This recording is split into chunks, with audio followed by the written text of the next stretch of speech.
Hello बच्चे।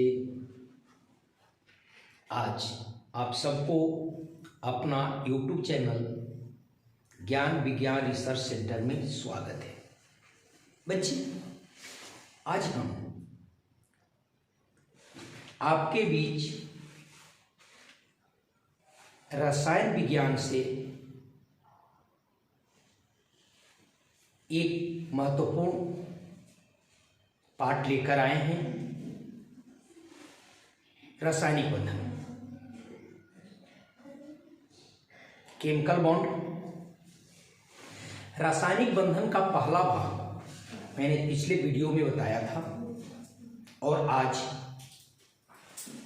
रासायनिक बंधन का दूसरा भाग आपके बीच लेकर आया हूं।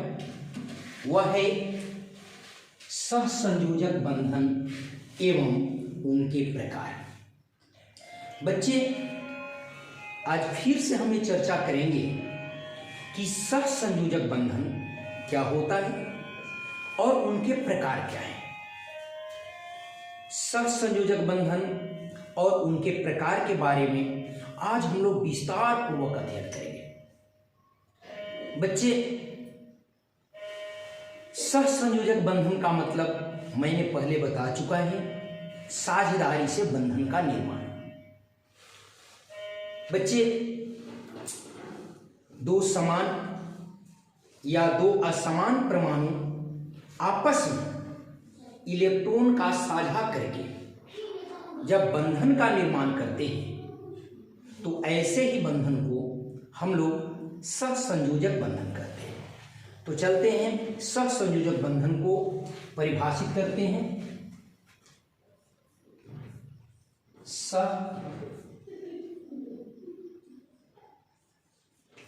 संयोजक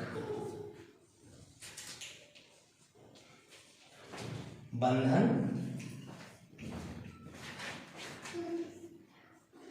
को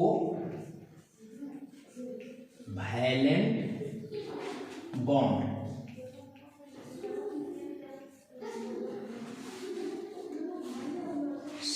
कोवैलेंट बॉन्ड के बारे में। बच्चे, दो समान या असमान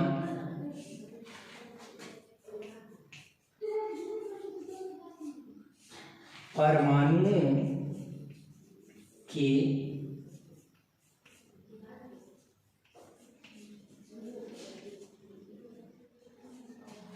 साझेदारी से बनने वाले बंधन को सहसंयोजक बंधन कहते हैं। दो समान या दो असमान परमाणुओं की साझेदारी से बनने वाले बंधन को सहसंयोजक बंधन कहते हैं, कोवैलेंट बॉन्ड कहते हैं। बच्चे, सहसंयोजक बंधन के आधार पर तीन प्रकार के होते हैं। तो हम लिख सकते हैं बंधन के आधार पर सहसंयोजक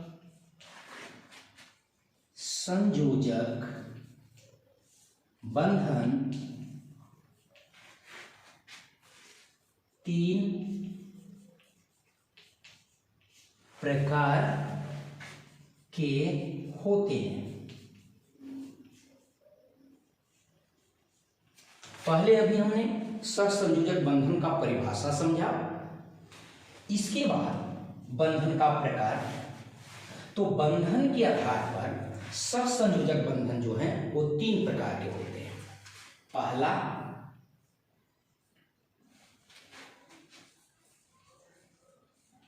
एकल सहसंयोजक संयोजक बंधन,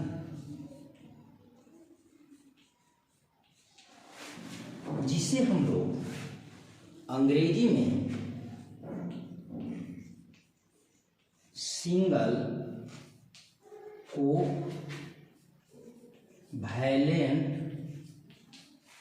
बॉन्ड कहते हैं। बच्चे, पहला है एकल सहसंयोजक बंधन, सिंगल कोवैलेंट बॉन्ड। इसमें चाहे समान परमाणु हो या असमान परमाणु हो, दोनों एक एक इलेक्ट्रॉन की साझेदारी करते हैं। जैसे लेते हैं क्लोरीन, तो इसमें देखेंगे Cl और Cl। बच्चे, हम जानते हैं कि क्लोरीन के अंतिम कक्षा में 7 इलेक्ट्रॉन होते हैं और इसे बंधन पूरा करने के लिए 1 इलेक्ट्रॉन की आवश्यकता है। दोनों तो क्लोरीन ही है।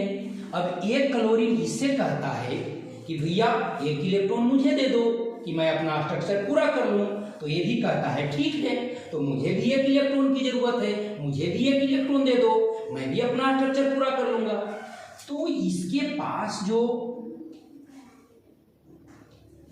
7 वो इलेक्ट्रॉन था और इस क्लोरीन के पास भी बच्चे 7 इलेक्ट्रॉन था, ठीक है।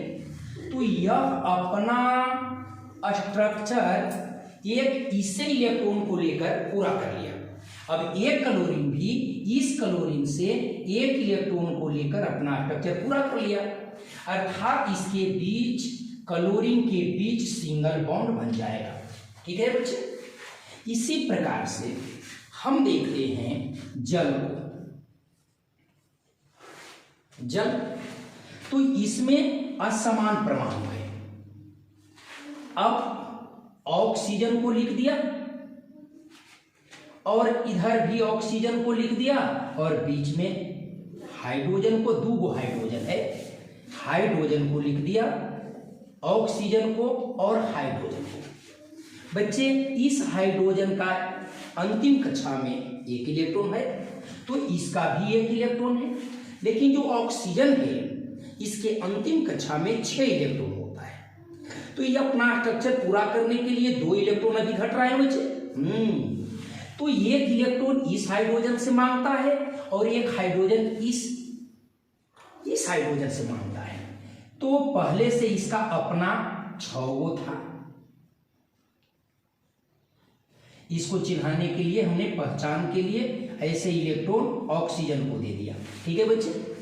तो ये इससे अपना स्ट्रक्चर पूरा कर लेता है, 2 गो, 2 4 गो, 2 6 गो और 2 8 गो। यहां देख रहे हैं 2 इलेक्ट्रॉन, 2 2 4 2 6। तो ये अपना स्ट्रक्चर इस ऑक्सीजन से, ये पूरा हाइड्रोजन जो है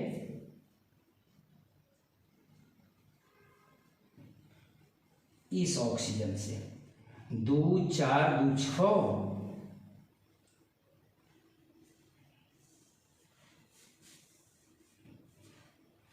हाइड्रोजन का 2 गो, 1 दिया था, 1 इससे लेगा तो 2 गो हो गया, 2 4 गो हो गया, 2 6 गो और 2 8 गो। इसे अपना स्ट्रक्चर पूरा कर लेगा। और इसको जब पूरा करना है तो ये भी अपना स्ट्रक्चर पूरा कर लिया इससे जब है तो ये हाइड्रोजन भी अपना स्ट्रक्चर पूरा कर लिया, अर्थात ये यहां से हम लोग लेते हैं ऐसे। तो देखते हैं कि ऑक्सीजन के पास 2 4 2 6 और 2 8 इलेक्ट्रॉन होकर अपना स्ट्रक्चर पूरा कर लिया। हाइड्रोजन को तो 2 इलेक्ट्रॉन चाहिए, ये हाइड्रोजन भी अपना स्ट्रक्चर पूरा कर लिया, तो ये भी हाइड्रोजन स्ट्रक्चर पूरा कर लिया। अर्थात हाइड्रोजन बीच में ऑक्सीजन हाइड्रोजन के साथ सिंगल बॉन्ड का निर्माण करेगा। इसी प्रकार दूसरा होगा द्विसहसंयोजक बंधन, या कह सकते हैं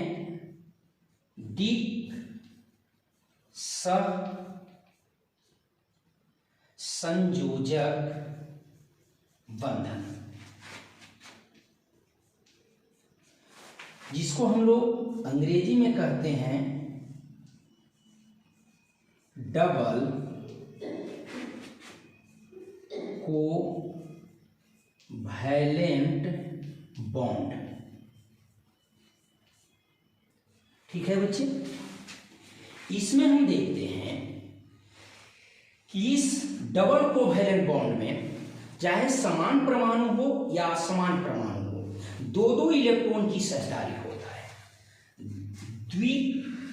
सहसंयोजक बंधन में दो दो इलेक्ट्रॉन साझा करता है। एकल सहसंयोजक बंधन में एक एक इलेक्ट्रॉन की साझेदारी हुआ, तो इसमें दो दो इलेक्ट्रॉन की साझेदारी होगा। जैसे हम लोग देखते हैं ऑक्सीजन, तो यह भी ऑक्सीजन है और यह भी ऑक्सीजन है। इसके अंतिम कक्षा में 6 इलेक्ट्रॉन है, तो इसके भी अंतिम कक्षा में 6 इलेक्ट्रॉन है। ठीक है बच्चे, ये ऑक्सीजन अपना स्ट्रक्चर पूरा करने के लिए, देखिए बहुत ही आकर्षक पार्ट है, ये अपना स्ट्रक्चर पूरा करने के लिए 2 इलेक्ट्रॉन और इस बगलगीर ऑक्सीजन से ले लिया, तो इसको 8 हो गया। अब ये ऑक्सीजन अपना स्ट्रक्चर पूरा करने के लिए इस बगलगीर से ले लेगा, तो इसके बीच हो गए ए डबल बॉन्ड, दो दो इलेक्ट्रॉन की साझा कर रहे, इसमें एक एक इलेक्ट्रॉन की साझा हो रहा था। अब हम लोग देखते हैं ऑक्सीजन के बीच डबल बॉन्ड हो गया। अब इसी प्रकार से अगर हम कार्बन डाइऑक्साइड को लिखते हैं, तो देखिए ऑक्सीजन 2 है, तो दोनों तरफ हमने 2 ऑक्सीजन को लगा दिया और बीच में कार्बन को लिख दिया। अब इस ऑक्सीजन के अंतिम कक्षा में 6 इलेक्ट्रॉन होता है बच्चे, ठीक है ना, और इस ऑक्सीजन के भी अंतिम कक्षा में 6 इलेक्ट्रॉन होता है। अब इस ऑक्सीजन को स्ट्रक्चर पूरा करने के लिए या फिर इस ऑक्सीजन को स्ट्रक्चर पूरा करने के लिए 8 चाहिए, है कितना 6, और कितना चाहिए 2, बिल्कुल राइट। तो 2 इस कार्बन से लेता है। अगर ऑक्सीजन कार्बन से कहता है भैया 2 इलेक्ट्रॉन हमें दे दे, तो हमारा स्ट्रक्चर पूरा हो जाएगा। ये भी ऑक्सीजन कहता है मुझे भी 2 इलेक्ट्रॉन की जरूरत है, मुझे भी दे दो, हमारा स्ट्रक्चर पूरा हो जाएगा। तो एक शर्त रखता है भैया कार्बन कि अगर मैं 2 इलेक्ट्रॉन तुम दोनों को दे रहा हूं, तो मुझे भी 2 इलेक्ट्रॉन चाहिए। तो इसका अपना 2 इलेक्ट्रॉन है ए साइड में कार्बन का और ए साइड में कार्बन का। कार्बन का अपना इलेक्ट्रॉन जो है वो 4 है और 2 इलेक्ट्रॉन इन दोनों से लेता है, तो इसका भी स्ट्रक्चर पूरा हो जाएगा। मतलब कि ये अपना ऑक्सीजन स्ट्रक्चर पूरा करने के लिए कार्बन से 2 लिया और ये ऑक्सीजन भी पूरा करने के लिए कार्बन से 2 लिया। ठीक है बच्चे, तो ये कार्बन अपना स्ट्रक्चर पूरा करने के लिए ये 2 इलेक्ट्रॉन ऑक्सीजन से लेकर पूरा करेगा, अर्थात इस प्रकार बंधन बनेंगे। तो हम लिख सकते हैं कि C के ऑक्सीजन के साथ डबल बॉन्ड से जुटेगा, इसमें दोनों जो बंधन बन रहे हैं डबल बॉन्ड बन रहे हैं। इसी प्रकार तीसरा होगा त्रिक सहसंयोजक बंधन, त्रिक संयोजक बंधन, जिसको कहते हैं हम लोग बच्चे अंग्रेजी में ट्रिपल कोवैलेंट बॉन्ड। तो इसके नाम से ही पता चल रहा है बच्चे कि इसमें 3 इलेक्ट्रॉन साझा करेगा। द्विक सहसंयोजक बंधन में 2 इलेक्ट्रॉन साझा किया है ना, हाँ, और एकल सहसंयोजक बंधन में 1 इलेक्ट्रॉन साझा किया। तो इसमें हम देखते हैं, अगर हम लेते हैं नाइट्रोजन को, ठीक है बच्चे, तो यहां पर एक नाइट्रोजन और यहां पर एक नाइट्रोजन। अगर नाइट्रोजन को हम देखते हैं तो नाइट्रोजन के अंतिम कक्षा में 5 इलेक्ट्रॉन होते हैं। तो आप समझ गए होंगे बच्चे कि जब इसका 5 इलेक्ट्रॉन है तो इसका स्ट्रक्चर पूरा करने के लिए 3 इलेक्ट्रॉन की और आवश्यकता होगी। तो 3 इलेक्ट्रॉन किससे लेगा? बस गोतिया भाई से। मतलब कि ये नाइट्रोजन इस नाइट्रोजन से 3 इलेक्ट्रॉन लेगा और ये नाइट्रोजन इस नाइट्रोजन से 3 इलेक्ट्रॉन लेकर अपना स्ट्रक्चर पूरा करेगा। मतलब कि ये नाइट्रोजन और ये भी नाइट्रोजन, तो ये अपना स्ट्रक्चर पूरा कर लिया और ये भी अपना स्ट्रक्चर पूरा कर लिया। अर्थात इसके बीच बंधन बनेंगे ट्रिपल बॉन्ड, 3 बंधन। इसी प्रकार से यदि हम लेते हैं इसमें C2H2, तो देखते हैं कार्बन भी 2 है और हाइड्रोजन भी 2 है। मतलब कार्बन कार्बन, हाइड्रोजन के पास तो 1-1 इलेक्ट्रॉन होता है। अब बात रह गई कि एक कार्बन से अगर इलेक्ट्रॉन लेगा, कार्बन का 1 इलेक्ट्रॉन और इधर भी कार्बन का 1 इलेक्ट्रॉन, समझेंगे बच्चे? तो ये हाइड्रोजन अपना स्ट्रक्चर पूरा कर लिया, ठीक है, ये हाइड्रोजन का तो स्ट्रक्चर पूरा हो गया भैया। लेकिन इस कार्बन को इस कार्बन से बंधन बनानी है, तो ये अपना 3 इलेक्ट्रॉन और इधर एक 4, एक हाइड्रोजन से लिया 5 और इस कार्बन का भी 3 इलेक्ट्रॉन, तो 5 3 कितना होता है भैया? 8। तो ये भी अपना स्ट्रक्चर पूरा कर लेगा। अर्थात ये कार्बन से इस प्रकार से बंधन से बंध जाएगा और यह भी इस प्रकार से बंधन से बंध जाएगा। देखिए कितना मजेदार है ना? अब ये जो कार्बन है, ये कार्बन के बीच में 3-3 इलेक्ट्रॉन की साझा हो रहा है भैया, है ना? 3-3 इलेक्ट्रॉन साझा कर रहे हैं और ये हाइड्रोजन के साथ सिंगल बॉन्ड, ये रहा सिंगल बॉन्ड और ये रहा डबल बॉन्ड और ये रहा ट्रिपल बॉन्ड। मतलब इसमें 1-1 इलेक्ट्रॉन साझा करके बंधन का निर्माण किया, इसलिए इसका नाम रखा गया एकल सहसंयोजक बंधन। चाहे समान परमाणु हो या फिर असमान परमाणु हो, द्वि सहसंयोजक बंधन, इसमें भी चाहे समान परमाणु हो या असमान परमाणु हो, 2-2 इलेक्ट्रॉन का साझेदारी किया। इसमें त्रिक सहसंयोजक बंधन, चाहे समान परमाणु हो या असमान परमाणु हो, 3-3 इलेक्ट्रॉन का साझेदारी किया। ठीक इसी प्रकार बच्चे ये सहसंयोजक बंधन परमाणु के आधार पर 2 प्रकार के होते हैं। तो यहां पर हम लोग चर्चा करेंगे परमाणु के आधार पर सहसंयोजक बंधन 2 प्रकार के होते हैं। बंधन के आधार पर सहसंयोजक बंधन कितने प्रकार के बच्चे? 3 प्रकार के। हाँ, लेकिन परमाणु के आधार पर सहसंयोजक बंधन 2 प्रकार के होते हैं। पहला ध्रुवीय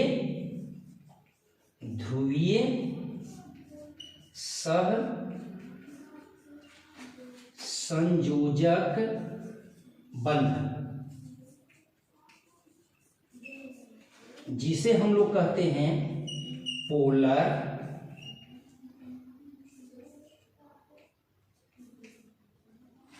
कोवैलेंट बॉन्ड। ठीक है बच्चे, ध्रुवीय सहसंयोजक बंधन। अब इसमें क्या होता है कि चाहे समान परमाणु हो, ध्यान देंगे ये ध्रुवीय जब सहसंयोजक बंधन है तो परिभाषा बिल्कुल उल्टा देंगे बच्चे। जब ध्रुवीय है, इसमें अ तो नहीं लगा हुआ है, तो परिभाषा देंगे कि असमान परमाणुओं के बीच इलेक्ट्रॉन की साझेदारी से जो बंधन बनेगा वह ध्रुवीय सहसंयोजक बंधन होगा। अगर ध्रुवीय सहसंयोजक बंधन है तो असमान परमाणु होंगे, ध्रुवीय अगर सहसंयोजक बंधन है तो उसमें असमान परमाणु होंगे। जैसे CH4 की बात करते हैं, इसमें देख रहे हैं एक कार्बन है और एक और 4 हाइड्रोजन है मान लेते हैं, और इसको नीचे लिखते हैं। एक हाइड्रोजन यहाँ, हाइड्रोजन हाइड्रोजन हाइड्रोजन, तो इसका हाइड्रोजन का तो एक इलेक्ट्रॉन होता है, पर कार्बन का भी 4 इलेक्ट्रॉन अंतिम कक्षा में होता है बच्चे। तो हाइड्रोजन अपना स्ट्रक्चर पूरा कर लेगा एक इलेक्ट्रॉन से, ऐसे। और एक इलेक्ट्रॉन कार्बन जब हाइड्रोजन को दिया था तो कहता है अब मेरा इलेक्ट्रॉन लौटाओ, तो अपना 4 को जो दिया था वो, और उसके बदले में हाइड्रोजन भी अपना अपना एक इलेक्ट्रॉन देता है, तो 4 को 4 कितने इलेक्ट्रॉन हो गए? 8। हाँ, ये 8 इलेक्ट्रॉन कार्बन के पास आ जाता है, मतलब इसका बंधन बनेगा C सिंगल बॉन्ड से जुड़ जाएगा चारों तरफ से। तो ये देख रहे हैं ये कार्बन है और 4 हाइड्रोजन है। कार्बन और हाइड्रोजन असमान परमाणु है, तो असमान परमाणु के बीच अगर इलेक्ट्रॉन साझा करके अगर बंधन बनता है तो उसको हम लोग कहेंगे ध्रुवीय सहसंयोजक बंधन। अब इसी प्रकार दूसरा देखते हैं, यह होगा अध्रुवीय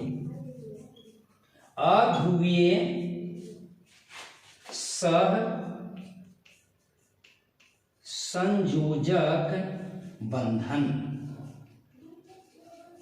ठीक है बच्चे, इसको हम लोग कहेंगे नन पोलर कोवैलेंट बॉन्ड। अब इसकी भी परिभाषा मजेदार है। इसमें ध्रुवीय सहसंयोजक बंधन था तो हमने परिभाषा असमान परमाणु से दिया, और इसमें अध्रुवीय सहसंयोजक बंधन है तो परिभाषा में हटा देंगे, लिखेंगे समान परमाणुओं के बीच इलेक्ट्रॉन की साझेदारी से जो बंधन बनेगी उसको कहेंगे अध्रुवीय सहसंयोजक बंधन। जैसे इसमें देखेंगे अध्रुवीय में हाइड्रोजन को लेते हैं, तो देखिए हाइड्रोजन है पर दोनों समान परमाणु है, इसका 1 इलेक्ट्रॉन और इसका 1 इलेक्ट्रॉन, ये दोनों आपस में साझा करके और इन्होंने बंधन का निर्माण कर लिया। पर जो बंधन बन रहा है वो समान परमाणुओं के बीच है, इसलिए अध्रुवीय सहसंयोजक बंधन कहलाएगा। और उदाहरण लेते हैं ऑक्सीजन। ऑक्सीजन को देखा जाए, एक ऑक्सीजन है, इसके अंतिम कक्षा में 6 इलेक्ट्रॉन, तो इसके भी अंतिम कक्षा में 6 इलेक्ट्रॉन। ठीक है ना बच्चे, ये इसको 2 इलेक्ट्रॉन को लेकर अपना स्ट्रक्चर पूरा कर लिया, और ये भी इससे 2 इलेक्ट्रॉन को लेकर अपना स्ट्रक्चर पूरा कर लिया। तब ये क्या बनेगा? दोनों के बीच में डबल बॉन्ड बनेंगे, लेकिन दोनों समान परमाणु है तो अध्रुवीय सहसंयोजक बंधन होगा। इस तरह से हमने आपके बीच सहसंयोजक बंधन का परिभाषा सरलता पूर्वक बताया कि चाहे समान परमाणु हो या असमान परमाणु हो, दोनों की साझेदारी से, दोनों में इलेक्ट्रॉन की साझेदारी से अगर बंधन बनता है तो सहसंयोजक बंधन होंगे। और बंधन के आधार पर सहसंयोजक बंधन 3 प्रकार के हुए। एकल सहसंयोजक बंधन जिसमें 1 इलेक्ट्रॉन का साझा होगा, द्विक सहसंयोजक बंधन 2 इलेक्ट्रॉन का साझा होगा, त्रिक सहसंयोजक बंधन 3 इलेक्ट्रॉन का साझा होगा। उसी प्रकार से परमाणु के आधार पर सहसंयोजक बंधन 2 प्रकार के हुए। एक ध्रुवीय सहसंयोजक बंधन जिसमें असमान परमाणु के बीच इलेक्ट्रॉन की साझेदारी हुआ, और अध्रुवीय सहसंयोजक बंधन जिसमें समान परमाणु के बीच इलेक्ट्रॉन की साझेदारी हुआ। हाइड्रोजन है तो केवल हाइड्रोजन से, ऑक्सीजन है तो केवल ऑक्सीजन से। इस प्रकार से आज हम आपके बीच सहसंयोजक बंधन और उनके प्रकारों की चर्चा की। बच्चे, आज यहीं तक। यदि आप इस सहसंयोजक बंधन और उनके प्रकार को अच्छी तरह से आपने समझा, तो आप इस चैनल को लाइक, सब्सक्राइब एवं शेयर जरूर करें, ताकि मैं आपके बीच नए नए विषय को लेकर आते रहूं। धन्यवाद।